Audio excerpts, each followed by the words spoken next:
Oke, salam saudara semuanya. Terima kasih untuk setiap kehadiran saudara, kesetiaan saudara untuk saudara tetap mengikuti kelas Anda. Pasti selamat pada hari ini. Saya percaya bahwa setiap kita pasti memiliki sebuah kerinduan untuk kita bisa mengenal Allah kita, untuk kita semua bisa belajar bersama-sama. Dan juga sebelumnya saya akan memperkenalkan diri saya. Nama saya adalah Wahyudi, saya adalah staf dari Gibeon. Dan saya juga adalah salah satu worship leader yang ada di Gibeon ini. Dan juga ini adalah istri saya. Kemudian Tuhan mempercayakan kepada kami 3 orang anak. Ini adalah anak saya yang sekarang sudah mulai beranjak dewasa. Oke, itu adalah perkenalan saya. Dan kita akan memulai kelas APS kita pada hari ini. Dan kita sudah memasuki di minggu yang keempat. Saya percaya di minggu-minggu sebelumnya kita sudah sangat diberkati dengan setiap materi yang disampaikan. Di minggu pertama kita sudah belajar tentang keabsahan Alkitab. Kemudian di minggu kedua kita sudah belajar tentang dosa dan keselamatan. Dan di minggu yang ketiga kita sudah belajar apakah sekali selamat tetap selamat. Dan sebelum mulai, mari sama-sama kita akan berdoa. Bapak, terima kasih buat hari ini atas kasih setiamu, atas anugerahmu yang berlimpah dalam setiap hidup kami. Dan sebentar kami akan memulai kelas APS, biar Engkau yang menuntun dari awal, pertengahan hingga akhirnya. Kerinduan kami bahwa kami ingin mengenal Allah kami ingin bersekutu dengan Allah kami. Ubah setiap hati kami Tuhan, terima kasih. Kami siap untuk memulainya di dalam nama Bapa, Putra, dan Roh Kudus Allah Tritunggal. Haleluya, amin. Oke, saudara, di minggu keempat ini kita akan membahas tentang Roh Kudus. Saudara, kalau kita bicara tentang Roh Kudus, topik ini sering menjadi sebuah perdebatan. Khususnya adalah mengenai pribadinya dan manifestasinya. Dan hari ini kita akan belajar tentang Roh Kudus. Apa yang dikatakan di dalam Alkitab mengenai Roh Kudus ini.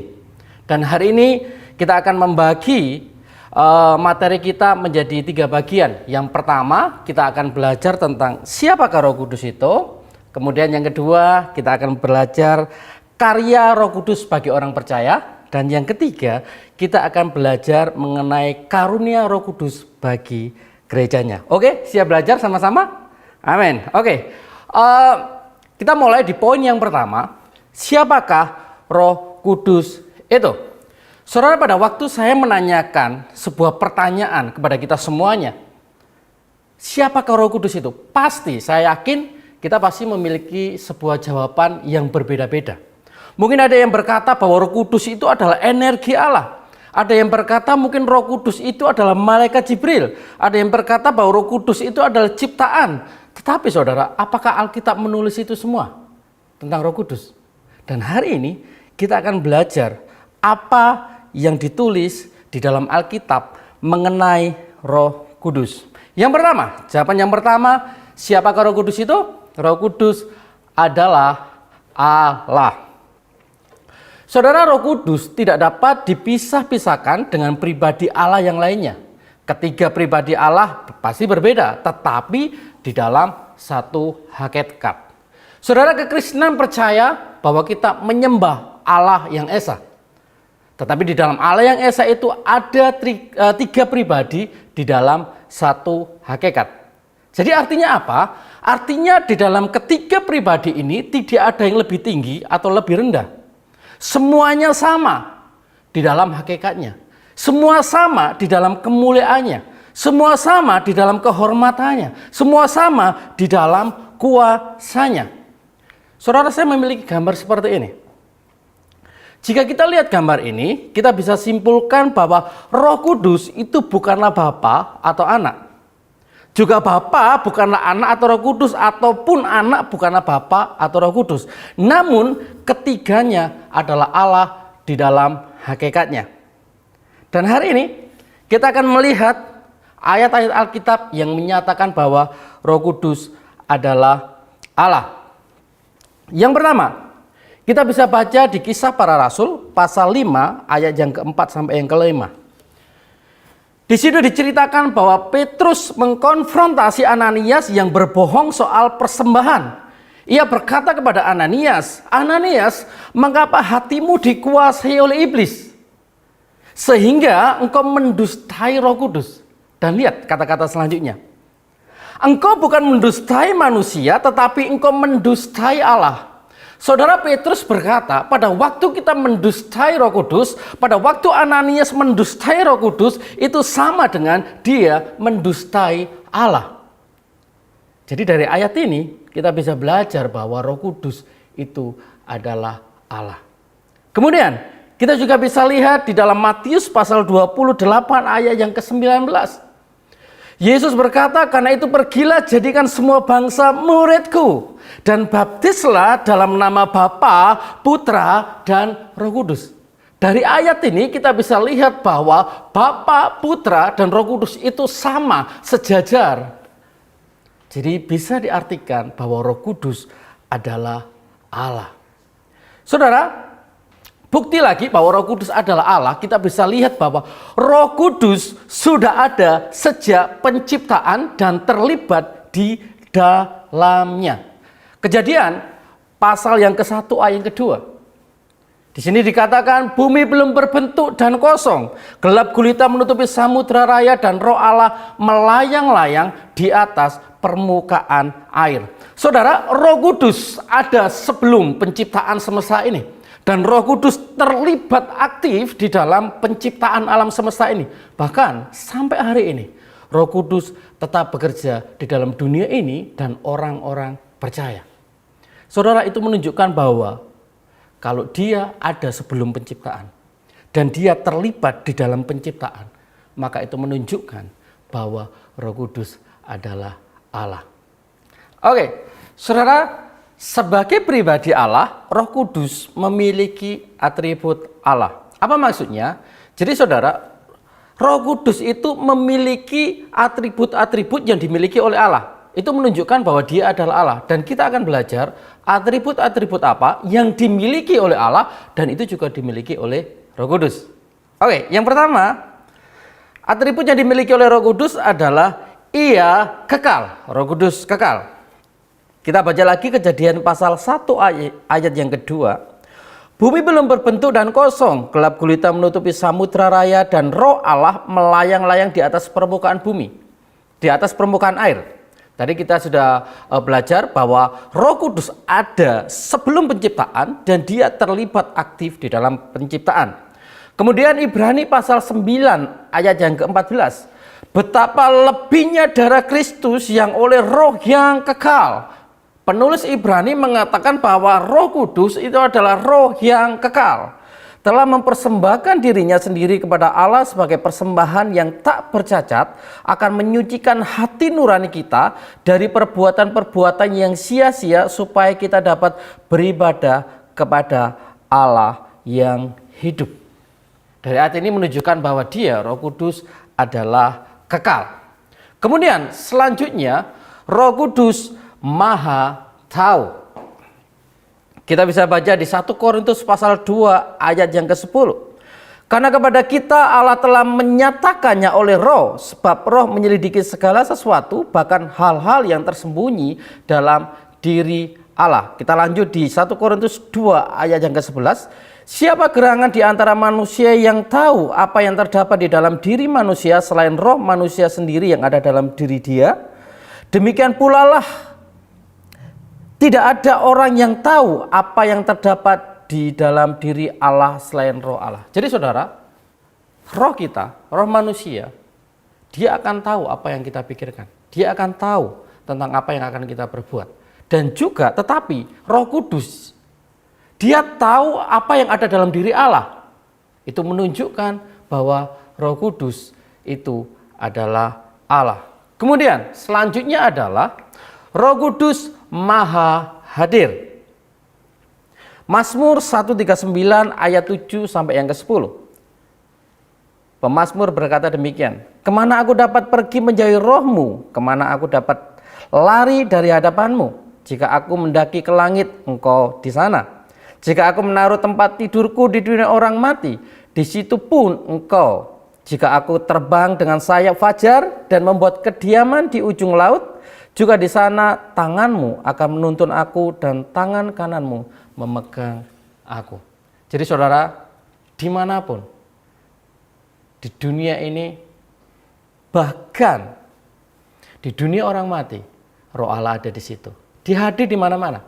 Jadi kalau saudara menjadi seorang worship leader, akan memimpin sebuah ibadah, jangan lagi berkata, Roh Kudus datanglah ke tempat ini. Jangan mengundang Roh Kudus karena dia sudah hadir dan dia ada di mana-mana. Selanjutnya adalah Roh Kudus Maha Kuasa.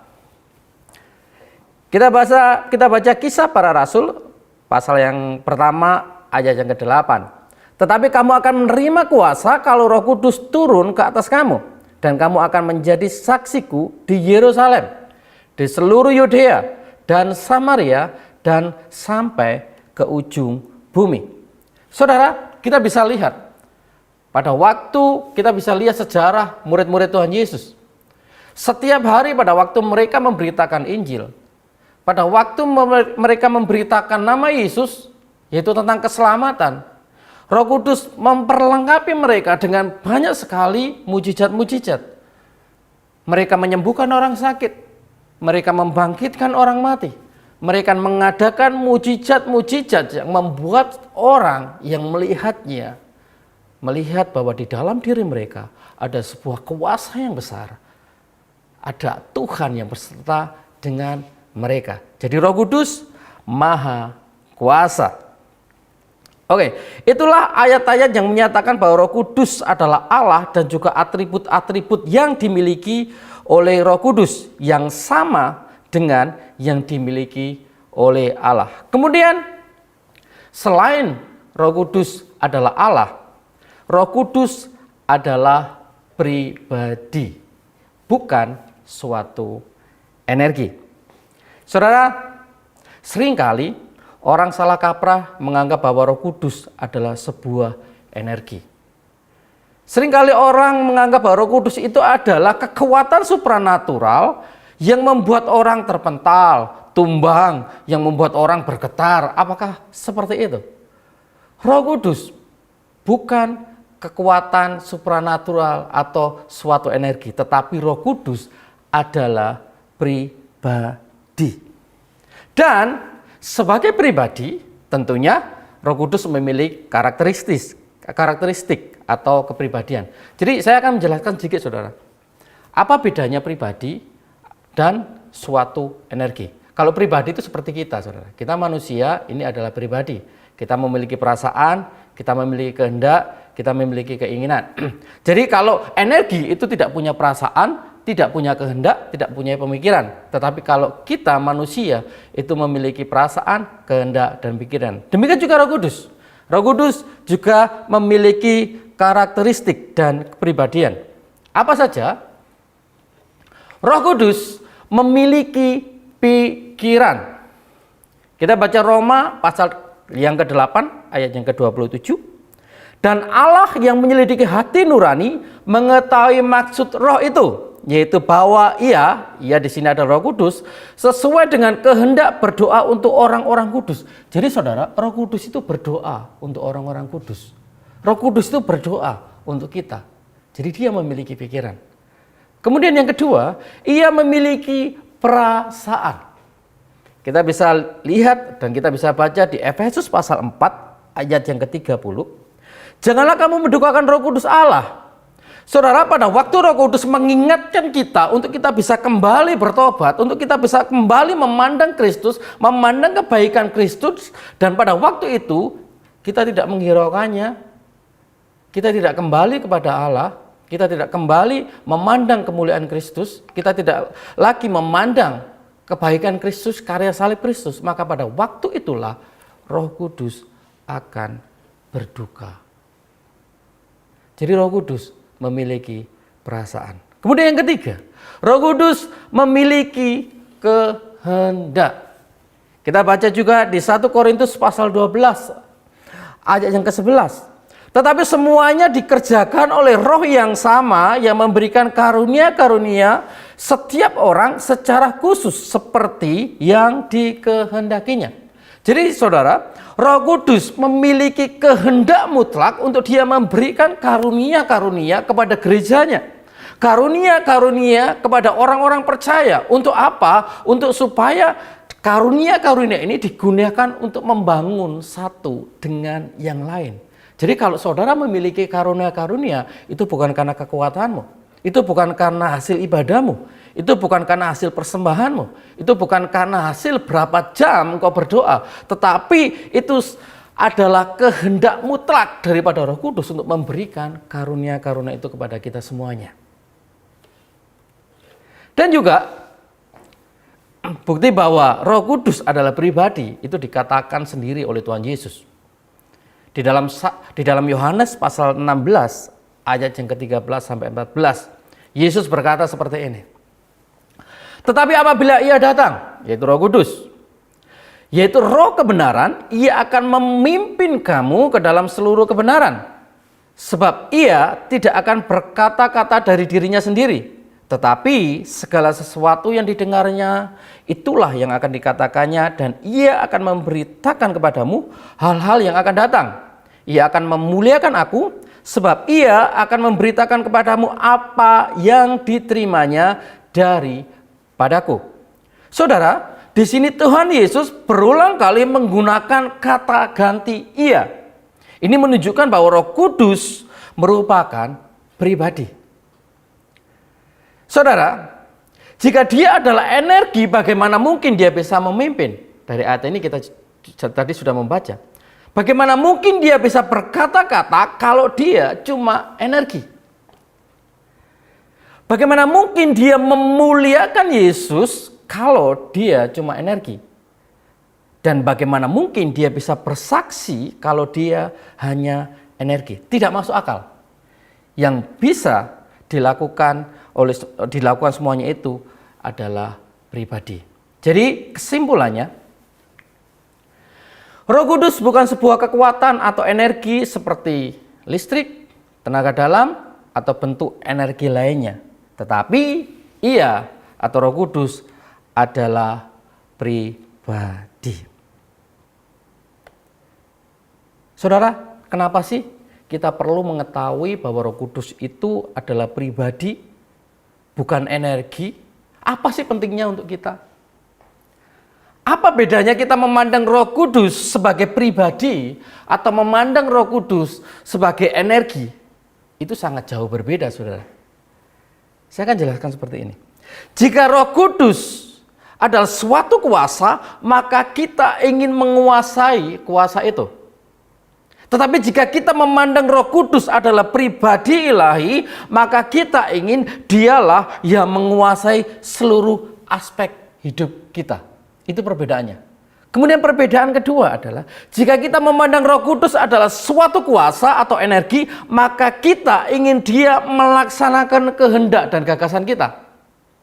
Tetapi jika kita menganggap atau memandang Roh Kudus adalah pribadi ilahi, maka kita ingin berserah sepenuhnya kepadanya. Dan jika kita memandang bahwa Roh Kudus adalah suatu kuasa atau energi, kita akan merasa sombong bila kita memiliki atau kita bisa mendapatkan banyak sekali karunia-karunia. Kita akan memandang rendah orang lain. Kita akan menyepelekan orang lain. Jam doamu berapa jam, bro? Tiap hari. Ini loh, aku mendapatkan karunia begitu banyak, beda dengan kamu. Saudara kita, kalau kita menganggap bahwa Roh Kudus adalah kuasa atau energi, kita cenderung akan melemahkan, kita cenderung akan menganggap orang itu rendah, dan kita cenderung akan menyombongkan diri kita. Tetapi jika kita menganggap Roh Kudus adalah pribadi ilahi, kita akan merendahkan diri kita akan merendahkan hati kita, dan kita akan berserah penuh kepada Allah, dan kita akan merasa, Tuhan, siapakah aku ini sehingga Engkau memberikan karunia yang begitu luar biasa. Engkau mempercayakan sebuah karunia yang luar biasa untuk kemuliaan nama-Mu. Kita akan memiliki sebuah kerendahan hati. Saudara, Roh Kudus tidak akan membawa kita kepada ketamakan atau kepada sesuatu yang membuat kita membenci Tuhan. Tetapi Roh Kudus akan selalu membawa kita kembali kepada Tuhan. Oke. Kita tadi sudah menjawab siapa Roh Kudus itu. Roh Kudus itu adalah Allah, dan Roh Kudus itu adalah pribadi. Oke, kita akan masuk ke poin yang kedua. Poin yang kedua hari ini adalah karya Roh Kudus bagi orang percaya. Saudara, saat kita percaya kepada Yesus Kristus sebagai Tuhan dan Juru Selamat kita, maka perlahan tapi pasti Dia akan mengubah kita dari dalam keluar. Roh Kudus akan memberikan kemampuan kepada kita untuk kita bisa bersaksi. Roh Kudus akan membantu kita untuk kita mengenal Allah. Dan Roh Kudus akan menolong kita untuk kita menjalani kehidupan ini. Dan sebelum kita masuk di dalam materi ini, saya akan menjelaskan tentang baptisan Roh Kudus. Saudara pernah dengar tentang baptisan Roh Kudus? Saudara, baptisan Roh Kudus adalah sebuah tanda bahwa seseorang mengalami apa yang dialami oleh murid-murid Yesus pada hari Pentakosta. Itulah baptisan Roh Kudus. Di dalam kekristenan ada dua pendapat mengenai baptisan Roh Kudus ini. Pendapat yang pertama mengatakan bahwa ini adalah pendapat yang dianut oleh gereja-gereja Pentakosta. Pendapat ini mengatakan seperti ini, bahwa baptisan Roh Kudus adalah karya roh yang berbeda dengan karyanya di dalam pertobatan dan penyatuan dalam tubuh Kristus. Jadi gini, jadi pada waktu kita percaya kepada Tuhan Yesus sebagai Tuhan dan Juru Selamat kita, maka pada waktu itulah kita belum mengalami namanya baptisan Roh Kudus. Lah kapan kita mengalami itu? Nanti berjalannya waktu atau perjalanan iman saudara, melalui doa saudara, melalui ibadah saudara, melalui ketekunan saudara, nanti Roh Kudus akan membaptis kita, atau kita akan mengalami kepenuhan Roh Kudus. Itu pendapat yang pertama. Kemudian pendapat yang kedua mengatakan bahwa baptisan Roh Kudus dan pertobatan adalah satu peristiwa yang sama dan penyatuan orang yang bertobat ke dalam tubuh Kristus. Pendapat ini didasari pada 1 Korintus 12 ayat yang ke-13. Sebab di dalam satu roh kita semua sama telah dibaptis menjadi satu tubuh. Jadi pendapat kedua ini mengatakan gini. Pada waktu kita percaya kepada Yesus, pada waktu itulah kita sudah mengalami namanya kepenuhan roh. Mengalami baptisan Roh Kudus. Dan pada waktu itu juga kita sudah disatukan di dalam tubuh Kristus. Jadi pertanyaannya, Gibeon percaya yang mana? Gibeon percaya di satu atau yang kedua? Saudara, Gibeon percaya di pada pendapat yang kedua. Kita percaya pada waktu kita lahir baru, kita percaya kepada Yesus sebagai Tuhan dan Juru Selamat, maka pada waktu itulah secara otomatis kita sudah dipenuhi oleh Roh Kudus. Dan juga saudara, kalau kita lihat bahwa apa yang dialami oleh para murid di hari Pentakosta di Yerusalem pada waktu itu, kalau kita lihat itu adalah kegenapan nubuatan dari Nabi Yoel. Kita bisa lihat di Yoel pasal 2, saudara bisa baca di situ. Roh Allah dicurahkan. Jadi pada waktu itu Roh Kudus dicurahkan kepada orang-orang yang ada di Yerusalem pada waktu itu. Dan itu terjadi sekali. Karena itu adalah untuk menggenapi nubuatan Nabi Yoel. Cuma sekali. Dan sekarang Roh Kudus sudah dicurahkan, Roh Kudus tinggal di dalam orang percaya, dan pada waktu kita percaya kepada Yesus sebagai Tuhan dan Juru Selamat, maka pada waktu itu kita sudah mengalami namanya kepenuhan Roh Kudus. Oke, itu sedikit penjelasan tentang tentang kepenuhan Roh Kudus atau baptisan Roh Kudus. Kita kembali ke materi kita. Karya Roh Kudus bagi orang yang percaya.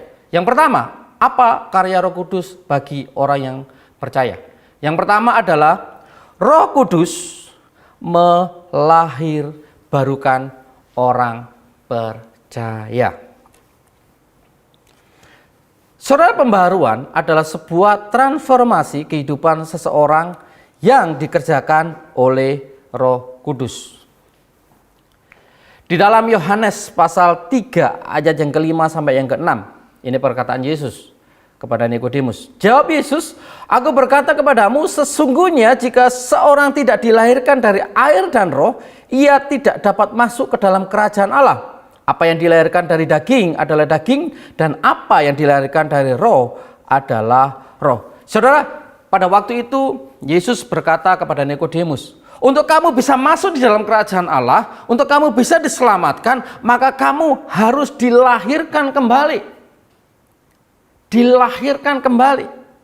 Artinya apa? Jadi saudara, kita tidak akan bisa dilahirkan kembali dengan kekuatan kita. Kita tidak akan pernah bisa mencapai Allah dengan kekuatan kita. Maka karena kasih karunia, Roh Kudus melahirbarukan kita. Roh Kudus membuat kita bisa sadar bahwa kita adalah orang yang berdosa. Pada waktu itu, pada waktu Roh Kudus melahirbarukan kita bisa mengaku bahwa Yesus adalah Tuhan. Kita bisa berserah sepenuhnya kepada Roh Kudus, kepada Yesus. Mungkin kita berkata, apa sih lahir baru? Dari beberapa minggu yang lalu, kita selalu membahas tentang lahir baru. Bahkan beberapa minggu yang lalu, apakah orang Kristen bisa kehilangan keselamatan? Orang Kristen bisa kehilangan keselamatan, tetapi orang yang lahir baru tidak akan pernah kehilangan keselamatan. Mungkin kita bertanya, apa sih lahir baru? Gitu. Saudara, lahir baru adalah kita yang dulunya mati, kita yang dulunya menjadi pemberontak Allah karena pemberontakan manusia yang jatuh dalam dosa. Kita tidak lagi memikirkan Allah. Kita tidak lagi hidup untuk menyenangkan Allah. Kita hidup dengan kehidupan kita yang penuh dengan dosa. Kita hidup dengan kedagingan kita. Kita tidak pernah memikirkan tentang keselamatan kita. Tetapi lahir baru adalah pada waktu Roh Kudus bekerja di dalam hidup kita. Kita sadar bahwa kita perlu juru selamat. Kita sadar bahwa kita itu sudah mati total.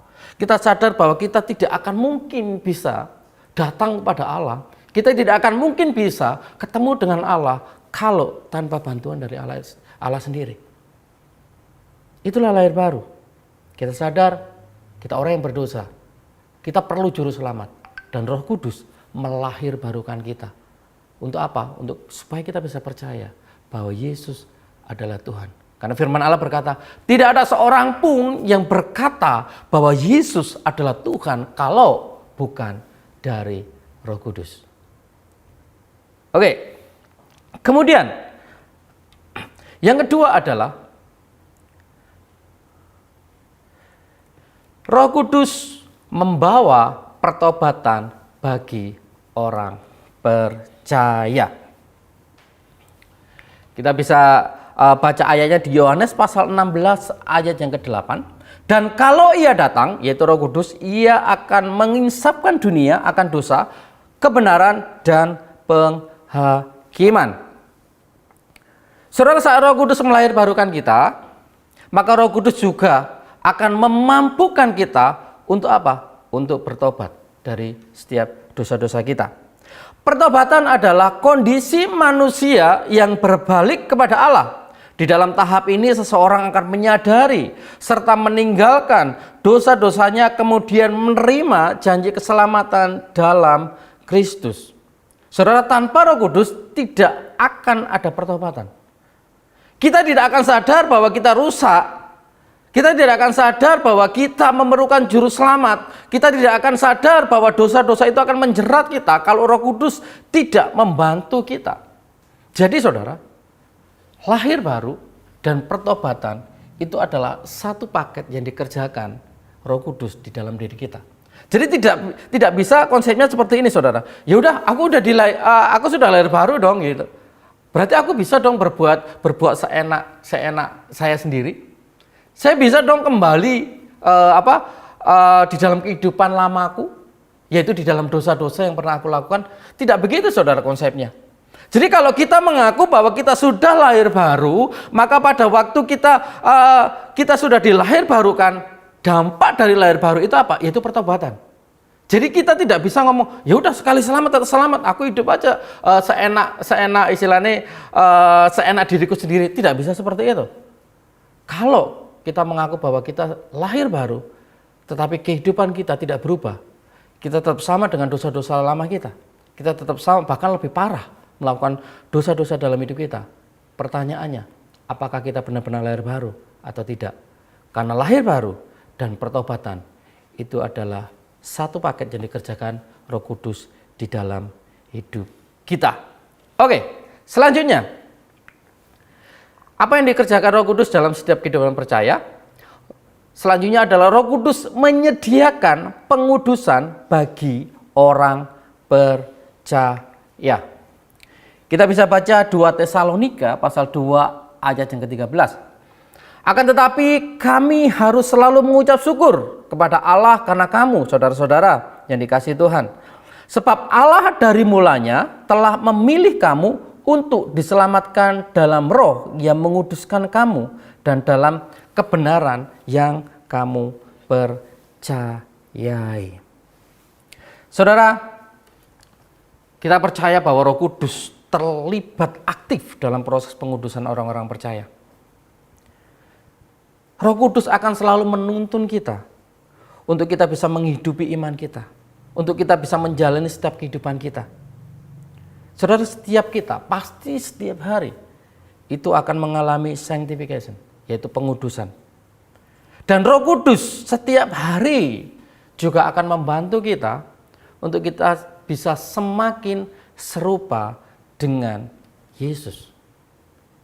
Ya, jadi Roh Kudus setiap hari akan menjaga kita, akan menguduskan kita supaya kita bisa serupa dengan Kristus. Kemudian selanjutnya, apa yang dilakukan Roh Kudus bagi orang percaya? Selanjutnya adalah Roh Kudus memberikan penghiburan bagi orang percaya. Kita bisa baca di Roma pasal 8 ayat yang ke-26 sampai 27. Demikian juga Roh membantu kita dalam kelemahan kita, sebab kita tidak tahu bagaimana sebenarnya harus berdoa. Tetapi Roh sendiri berdoa untuk kita kepada Allah dengan keluhan-keluhan yang tidak terucapkan.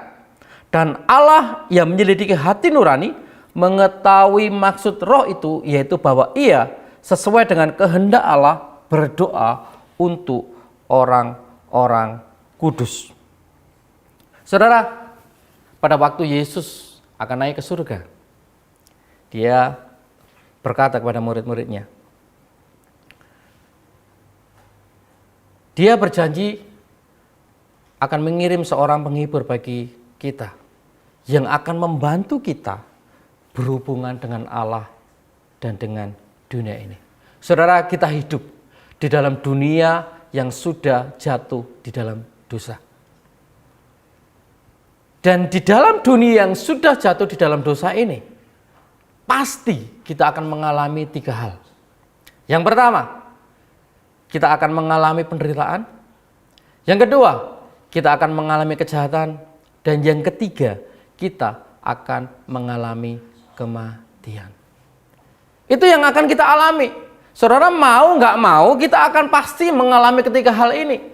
Mau nggak mau, kita akan pasti mati gitu. Jadi di dalam dunia yang sudah jatuh di dalam dosa ini, kita akan mengalami itu. Tapi puji Tuhan, kita tidak dibiarkan sendirian. Roh Kudus membantu kita, menolong kita, menghibur kita. Saya teringat sebuah quote yang disampaikan oleh Bapak Yakub Tri. Dia berkata seperti ini. Di dalam dunia yang sudah jatuh dalam dosa, penderitaan dan kejahatan seharusnya tidak mengagetkan kita.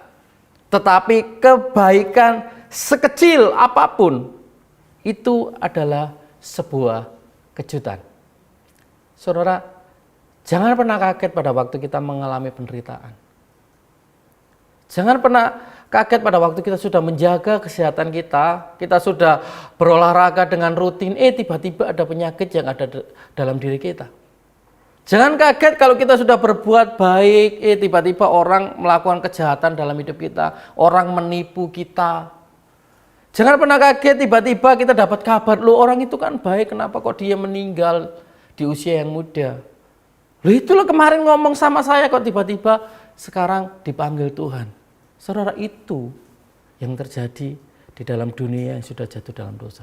Tetapi kalau hari ini kita merasakan kebaikan Tuhan sekecil apapun, kita bisa memiliki kesehatan hari ini dengan baik, kita hari ini bisa makan dengan baik, kita hari ini bisa berkumpul dengan keluarga, itu harusnya itu adalah sebuah anugerah yang diberikan Tuhan kepada kita.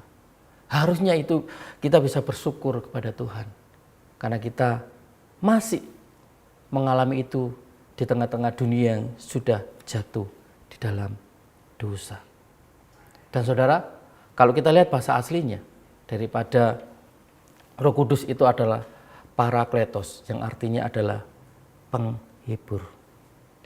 Oke, baik saudara, kita sudah belajar tadi peranan Roh Kudus bagi orang percaya, yaitu di dalam hidup kita.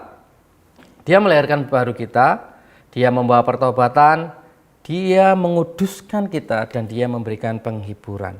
Kemudian kita akan masuk di poin yang ketiga. Kita akan belajar tentang karunia rohani. Apa sih karunia rohani itu? Karunia rohani adalah kemampuan apapun yang diberi kuasa oleh Roh Kudus dan digunakan dalam pelayanan gereja. Dan kita akan belajar tentang prinsip-prinsip karunia rohani yang diberikan Roh Kudus di dalam setiap kehidupan orang percaya. Oke, prinsip yang pertama adalah karunia rohani diberikan menurut kasih karunia Allah. Di dalam 1 Korintus 12 ayat 11, saudara, dikatakan di situ bahwa karunia itu diberikan kepada orang-orang percaya itu adalah sesuai dengan karunia daripada Allah. Gratis. Jadi bukan ditentukan pangkat saudara apa dalam gereja, bukan ditentukan jabatan Anda apa di dalam gereja, kemudian Anda dapat karunia ini, karunia ini. Oh, untuk mendapatkan karunia ini harus berdoa sekian jam tiap hari, atau berpuasa berapa hari gitu. Enggak, tetapi karunia itu prinsipnya adalah diberikan menurut kasih karunia Allah. Itu prinsip yang pertama. Kemudian prinsip yang kedua adalah karunia rohani diberikan untuk memuliakan Kristus dan memperlengkapi gerejanya. Saudara, jadi karunia yang diberikan oleh Roh Kudus untuk kita, yaitu mempunyai sebuah tujuan tertinggi, yaitu untuk apa? Untuk memuliakan Yesus Kristus. Dan karunia-karunia yang diberikan Roh Kudus kepada kita, itu digunakan untuk menolong gerejanya, supaya apa? Supaya gerejanya bertumbuh di dalam pengenalan akan Kristus. Jadi tidak bisa karunia yang kita miliki, karunia yang sudah dianugerahkan, dikaruniakan kepada kita, itu untuk kita sendiri, untuk kesombongan kita sendiri. Tidak bisa, saudara. Jadi karunia itu harus memuliakan Kristus, harus memperlengkapi gereja. Makanya kalau di Gibeon, pada waktu kita diapresiasi oleh jemaat, oleh kadang-kadang di sosial media kita, ada jemaat online yang mengapresiasi kita pasti jawabannya Solidio Gloria.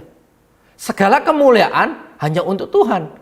Bukan segala kemuliaan bagi rata, saudara. Enggak gitu. Tapi segala kemuliaan itu kita kembalikan untuk Tuhan. Itu prinsip yang kedua. Prinsip yang selanjutnya adalah karunia rohani diberikan pada saat seseorang telah mengalami kelahiran baru. Saudara, di dalam 1 Korintus pasal 12 ayat yang ke-13 mengatakan kita semua diberi minum dari satu roh.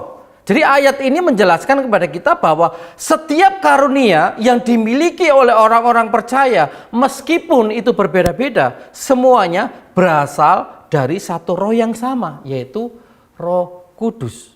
Jadi saudara, perlu kita pahami bahwa karunia yang kita miliki itu tujuannya adalah untuk memperlengkapi gereja. Karunia yang kita miliki adalah untuk membantu gereja, membantu sesama tubuh Kristus. Jadi, kalau karunia rohani itu diberikan kepada orang-orang yang tidak mengalami kelahiran baru, ya tidak ada artinya. Kenapa karunia rohani diberikan pada saat seorang telah mengalami kelahiran baru? Karena tujuan daripada karunia ini diberikan adalah untuk memperlengkapi gereja. Bukan untuk kesombongan kita, bukan untuk pribadi kita. Begitu. Selanjutnya adalah karunia rohani berjalan bersama dengan buah Roh Kudus. Baik karunia rohani 1 Korintus 12 ayat 7 sampai 12 dan buah roh yang ada di Galatia pasal 5 ayat yang ke-22 sampai 25. Keduanya adalah karya Roh Kudus di dalam dan melalui kita. Tujuan karunia Roh Kudus diberikan adalah sebagai alat yang memungkinkan kita dengan kuasanya melayani orang-orang yang kita jumpai dalam kehidupan kita sehari-hari. Tapi sedangkan buah roh, ini penting saudara, adalah karakter yang dia hasilkan di dalam dan melalui kita. Jadi baik buah roh merupakan prasyarat untuk menggunakan karunia-karunia roh secara efektif. Jadi tidak bisa gini, aku ingin mendapatkan karunia-karunia rohani saja nih. Aku ingin mendapatkan karunia saja, tapi buahnya enggak. Orang aku nggak mau berubah, ya aku gitu. Nggak bisa seperti itu saudara.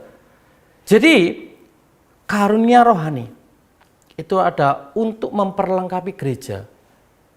Tapi buah roh untuk memperlengkapi kita, mengubah diri kita. Jadi keduanya harus berjalan bersama-sama. Saudara kalau kita lihat ya, di dalam buah roh ini unik sekali. Kalau kita baca di dalam mengenai buah roh ini. Jadi di buah roh yang pertama sampai yang ketiga, yaitu kasih, sukacita, damai, sejahtera. Itu kalau kita lihat ya, itu berhubungan dengan Allah. Sedangkan di yang keempat sampai yang keenam, kesabaran, kemurahan, kebaikan, itu berhubungan dengan sesama. Sedangkan yang ketujuh sampai yang kesembilan, kesetiaan, kelemah lembutan, penguasaan diri, itu berhubungan dengan diri kita. Jadi buah roh itu kita sedang berhubungan dengan Allah, kita sedang berhubungan dengan sesama, dan kita sedang berhubungan dengan diri kita sendiri. Jadi saudara, karunia rohani itu harus berjalan bersama dengan buah Roh Kudus. Selanjutnya, prinsip dari karunia rohani selanjutnya adalah karunia rohani memelihara kesatuan dan ketertiban gereja. Begitu luar biasa dan indahnya bagaimana Tuhan membangun suatu desain ibadah dalam gerejanya. Dia senantiasa mengarahkan setiap orang untuk berfokus pada satu tujuan, yaitu kesatuan tubuh Kristus. Saudara, kalau kita lihat di Gibeon ini ada beberapa pada waktu hari Minggu kita beribadah, ada beberapa volunteer atau ada beberapa pelayanan. Ada ya aser, jadi pada waktu saudara datang, pada waktu saudara di parkiran sudah disambut dengan aser. Kemudian pada waktu saudara masuk di dalam ruang ibadah, tim multimedia menayangkan lagu-lagu gospel. Suasana jadi kayak teduh gitu pada waktu saudara masuk gitu. Kemudian setelah itu kita diajak oleh worship leader atau pemimpin pujian untuk kita bisa memuji, menyembah Tuhan. Ada ayat fotumnya juga. Dan di tengah-tengah pujian penyembahan itu ada katekismus. Setelah itu ada firman Tuhan yang diberitakan. Saudara, apa yang kita lakukan semuanya itu mempunyai satu tujuan, yaitu untuk apa? Untuk kemuliaan Tuhan. Tidak ada yang lebih tinggi atau tidak ada yang lebih rendah dari semuanya ini. Semuanya sama. Kita memiliki satu tujuan yang sama, yaitu apa? Supaya Injil diberitakan. Yaitu apa? Supaya nama Yesus dimuliakan, supaya jemaat pada waktu datang mereka ketemunya itu dengan Tuhan. Mereka merasakan betapa Tuhan itu baik melalui setiap pelayanan kita.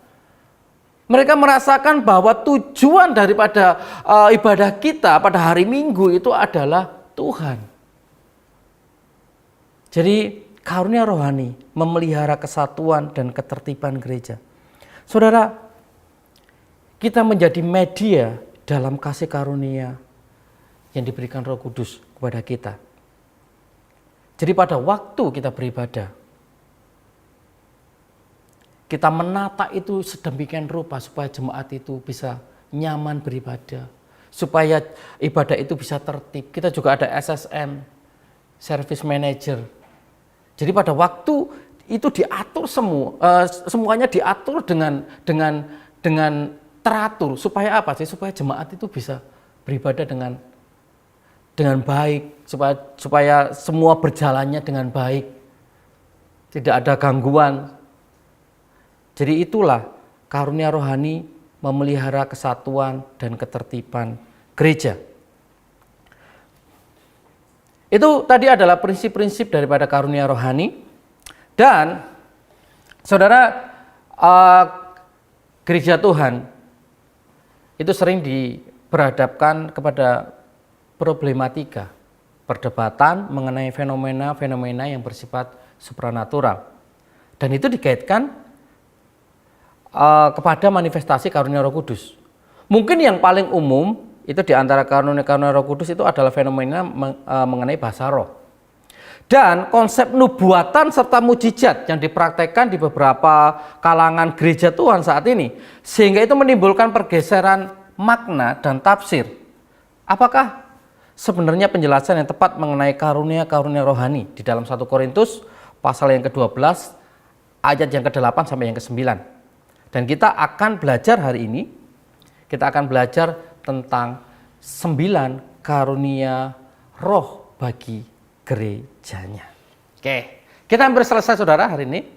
Ini ya poin yang terakhir, kita akan bahas sedikit tentang 9 karunia roh bagi gerejanya. Oke, kita akan baca di 1 Korintus pasal 12 ayat yang ke-8 sampai yang ke-10. Sebab kepada yang seorang roh memberikan karunia untuk berkata-kata dengan hikmat, dan kepada yang lain roh yang sama memberikan karunia berkata-kata dengan pengetahuan. Kepada yang seorang roh yang sama memberikan iman, dan kepada yang lain ia memberikan karunia untuk menyembuhkan. Kepada yang seorang roh memberikan kuasa untuk mengadakan mujizat, dan kepada yang lain ia memberikan karunia untuk bernubuat, dan kepada yang lain lagi ia memberikan karunia untuk membedakan bermacam-macam roh. Kepada yang seorang ia memberikan karunia untuk berkata-kata dengan bahasa roh, dan kepada yang lain ia memberikan karunia untuk menafsirkan bahasa roh. Oke, kita akan bahas satu-satu mengenai 9 karunia Roh Kudus ini. Yang pertama yaitu kata-kata hikmat. Jadi di sini dikatakan bahwa ada seseorang yang diberi kemampuan khusus untuk mengerti dan menerapkan apa yang diketahuinya serta melakukan dan mengatakan hal yang benar. Yang benar sesuai dengan firman Tuhan, bukan hikmat manusia atau kata-kata yang ambigu. Contohnya adalah Tuhan berkata kepadaku tentang ini itu gitu. Jadi bukan itu saudara. Jadi kata-kata hikmat itu adalah kata-kata yang sesuai dengan kebenaran firman Tuhan. Kemudian yang kedua adalah kata-kata pengetahuan. Kata-kata pengetahuan adalah seseorang yang diberi kemampuan khusus untuk mengerti dan mengetahui fakta-fakta serta hal-hal yang dalam akan firman Tuhan. Memahami hal-hal yang dalam mengenai Allah dan misteri firman-Nya. Kalau zaman modern ini, saudara bisa melihat ini mungkin contohnya adalah di pengajar apologetika. Jadi di sini kalau saudara ikuti seminar apologetika, jadi di Gibeon ini udah beberapa kali kita mengadakan seminar ini. Jadi kalau saudara mengikuti, jadi pengajar apologetika ini luar biasa saudara. Jadi pada waktu kita mendengar pemaparan yang mereka sampaikan, pada waktu mereka mengulas kebenaran firman Tuhan, itu seolah-olah kalau orang-orang biasa gitu, kita nggak pernah berpikir untuk itu, tapi mereka bisa berpikir seperti itu. Roh Kudus memberikan kemampuan kepada mereka untuk menjelaskan itu dengan jelas, sehingga kita sebagai umat Tuhan, sebagai tubuh Kristus bisa mengerti dan kita bisa paham tentang apa yang ada di Alkitab. Gitu loh. Kemudian selanjutnya adalah karunia iman. Karunia iman ini adalah seseorang yang diberi kemampuan khusus untuk mempercayai Allah dan bekerja sama dengan Allah dalam melakukan suatu pekerjaan Tuhan yang besar. Jadi di sini iman itu bukan tentang keselamatan kita. Jadi iman bahwa kita percaya bahwa Yesus adalah Tuhan dan juru selamat itu terjadi pada waktu kita dilahir baru. Tapi iman di sini adalah untuk pekerjaan-pekerjaan Tuhan, karunia yang di sini. Gitu. Dia tetap percaya janji-janji Allah walaupun dalam penderitaan. Jadi saudara, kalau kita lihat juga di jemaat mula-mula atau gereja mula-mula, mereka selalu memiliki sebuah iman walaupun taruhannya adalah mereka harus disiksa, mereka harus diasingkan, bahkan mereka harus dibunuh. Mereka tetap memiliki iman. Kemudian selanjutnya adalah karunia menyembuhkan.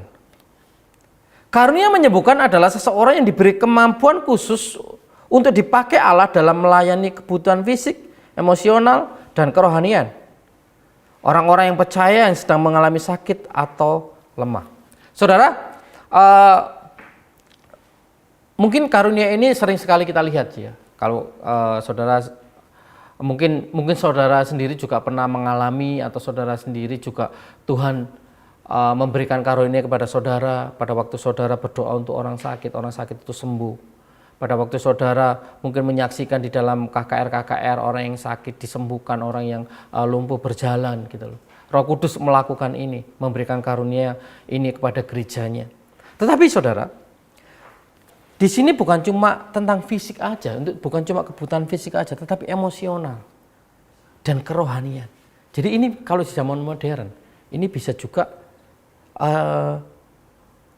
orang yang konseling atau konselor itu juga bisa dikatakan bahwa orang ini mengalami atau diberikan Tuhan karunia untuk menyembuhkan.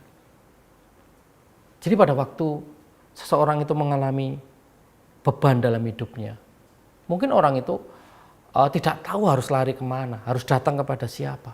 Tetapi pada waktu dia datang kepada kakak rohaninya mungkin, atau kepada hamba Tuhan, dan hamba Tuhan atau kakak rohani itu memberikan nasihat-nasihat yang sesuai dengan firman Tuhan.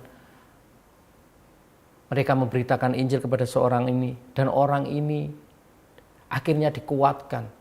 Orang ini akhirnya tidak lagi berputus asa, dan dia kembali lagi di dalam pengharapannya. Maka itu juga bisa dikatakan bahwa saudara diberikan Roh Kudus karunia menyembuhkan, bukan cuma fisik aja, gitu loh. Oke, selanjutnya adalah karunia mujizat. Karunia mujizat adalah seseorang yang diberi kemampuan khusus untuk dipakai Allah dalam melakukan perbuatan-perbuatan yang ajaib. Demi apa? Demi kemuliaan nama Allah, gitu loh. Jadi pada waktu orang melakukan mujizat itu untuk kemuliaan nama Tuhan, kemuliaan Allah. Kita bisa lihat, saya percaya bahwa karunia-karunia ini, khususnya karunia mujizat ini masih kita bisa jumpai gitu loh. Jadi contoh saudara misionaris yang ada di pedalaman gitu loh. Jadi mereka mungkin mereka mengalami sesuatu yang beda dengan kita. Pada waktu mereka memberitakan Injil, mereka memberitakan kabar baik Injil, itu mungkin mereka udah disantet atau diracun dan lain-lain. Dan sampai hari ini mereka masih bisa hidup dan mereka masih bisa bertahan. Saya percaya karunia ini diberikan kepada orang-orang tersebut. Oke, kemudian karunia bernubuat. Karunia bernubuat adalah seseorang yang diberi kemampuan khusus untuk dipakai Allah untuk menerima dan menyampaikan suatu berita atau pesan Allah kepada orang-orang percaya. Jadi saudara, bernubuat ini bukan ilmu prediksi ya. Jadi ilmu prediksi ini gini. Jadi kadang-kadang orang-orang memprediksi ya.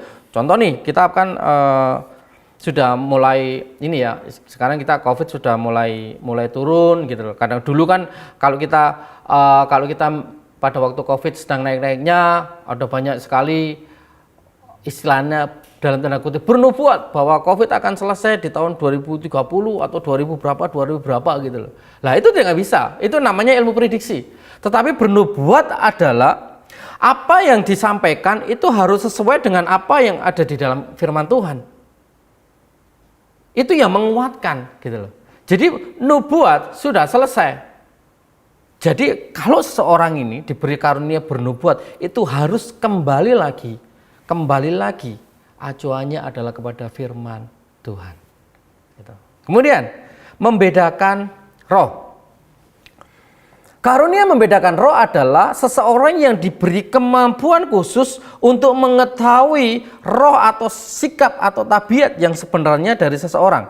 Jadi contohnya adalah saat orang itu menyampaikan firman Tuhan, apakah orang itu menyampaikan firman Tuhan beneran atau itu dari si jahat untuk memecah belah tubuh Kristus.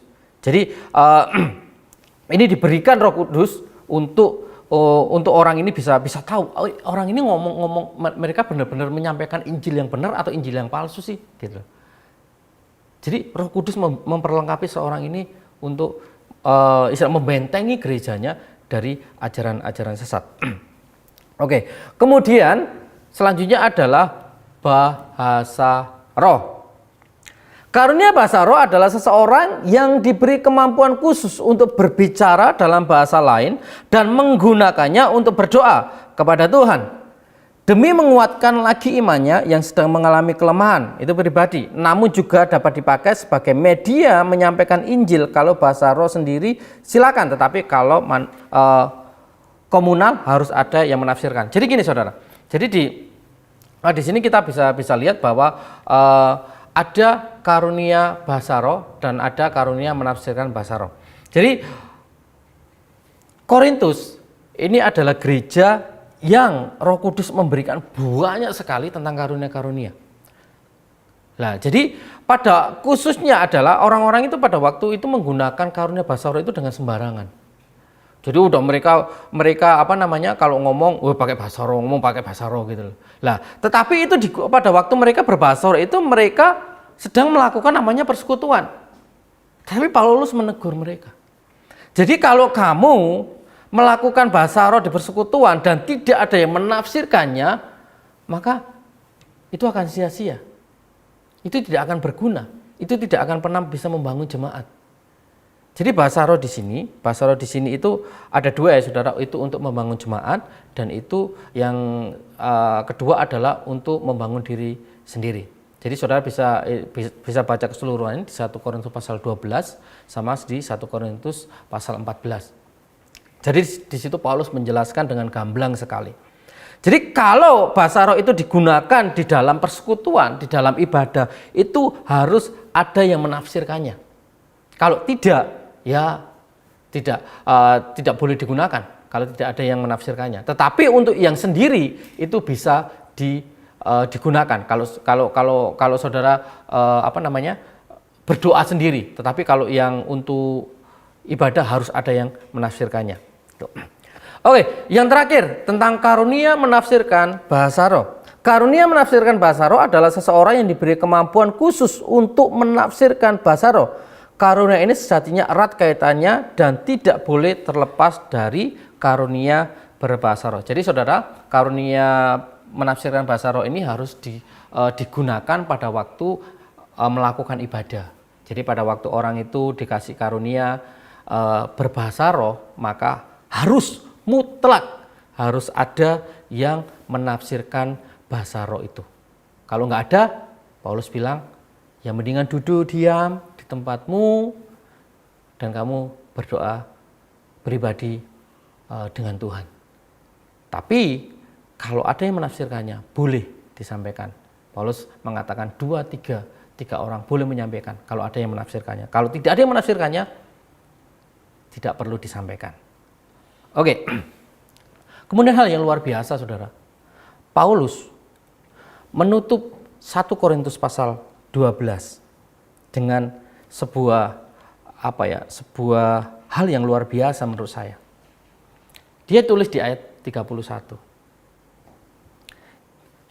Jadi berusahalah untuk memperoleh karunia-karunia yang paling utama, dan aku menunjukkan kepadamu jalan yang lebih utama, yaitu kalau kita lihat setelah 1 Korintus pasal 12, dia menulis 1 Korintus pasal 13, yaitu tentang kasih. Saudara, saya akan bacakan 1 Korintus pasal 13 ayat 1 sampai 3. Sekalipun aku dapat berkata-kata dengan semua bahasa manusia dan bahasa malaikat, tetapi jika aku tidak mempunyai kasih, aku sama dengan gong yang berkumandang dan canang yang gemerincing. Jadi kalaupun kita bisa berbahasa, seluruh bahasa di dalam dunia ini kita tahu, kita bisa. Bahkan di sini dikatakan bahasa malaikat pun, tetapi kalau kita tidak melakukannya atau kita tidak menyampaikan itu dengan kasih, Paulus bilang bahwa itu seperti gong yang berkumandang dan canang yang gemerincing. Sekalipun aku mempunyai karunia untuk bernubuat dan aku mengetahui segala rahasia dan memiliki seluruh pengetahuan, ingat luar biasa ya. Dan sekalipun aku memiliki iman yang sempurna untuk memindahkan gunung, tetapi jika aku tidak mempunyai kasih, aku sama sekali tidak berguna.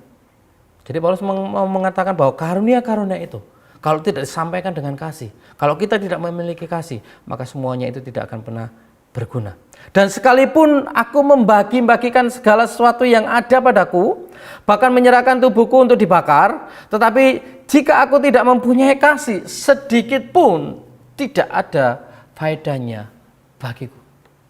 Jadi kesimpulannya, seluruh karunia yang diberikan Roh Kudus kepada kita, dasarnya adalah kasih. Percuma kita memiliki karunia yang hebat-hebat itu kalau kita memiliki kesombongan, kalau kita menganggap rendah orang lain,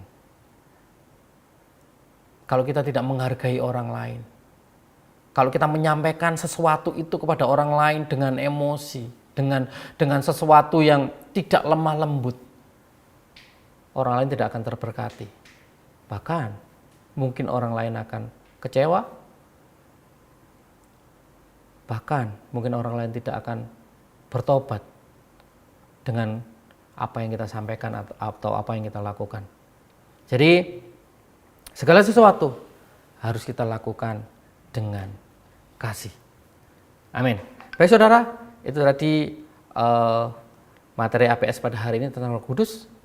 Dan sebelumnya mari sama-sama kita tutup di dalam doa. Bapak, terima kasih buat hari ini. Kami bersyukur karena Engkau telah melahirbarukan kita. Kami bersyukur karena Roh Kudus sampai hari ini tetap bekerja, menguduskan kami. Sampai hari ini Roh Kudus memastikan bahwa keselamatan kami tidak akan hilang. Engkau yang memberkati setiap kami semuanya dimanapun kami berada Tuhan. Roh Kudus yang menjadi penghibur bagi mereka semuanya. Roh Kudus yang menjadi kekuatan bagi mereka semuanya. Mari Engkau yang selalu mengingatkan betapa besar kasih-Mu akan setiap kami. Biarlah segala sesuatu untuk kemuliaan nama-Mu. Terima kasih buat APS pada hari ini. Kami mau akhiri hanya di dalam nama Bapa, Putra, dan Roh Kudus Allah Tritunggal. Haleluya. Amin. Terima kasih. Tuhan Yesus memberkati Anda semuanya.